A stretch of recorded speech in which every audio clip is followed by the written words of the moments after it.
Hello everyone. Today, I'm inviting you to step back in time with me as we explore some of France's most enchanting castles. If you love stories carved into stone and legends echoing down ancient halls, you're in for a treat.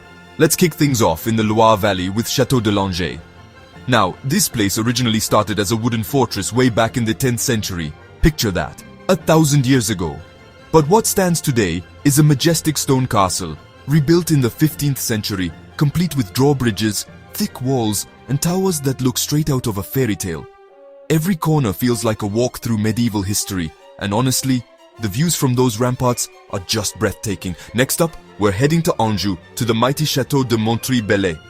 Built in the 11th century, this one started life as a fortress, solid, imposing, and ready for anything.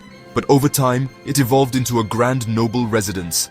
Imagine sweeping staircases, high windows, and gardens you could wander for hours. It's the perfect blend of strength and elegance, where every stone seems to have its own secret. And finally, let's visit the Château de Châteaudun.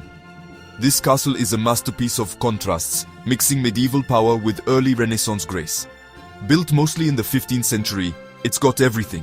Soaring towers, intricate staircases, and a chapel that's just jaw-dropping. You can almost hear the footsteps of knights and nobles as you explore these halls.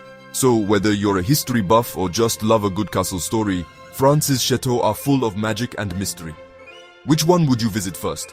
Let me know in the comments, and don't forget to subscribe for more journeys into the past. Thanks for watching, and I'll see you at the next castle. Like and subscribe for more amazing destinations.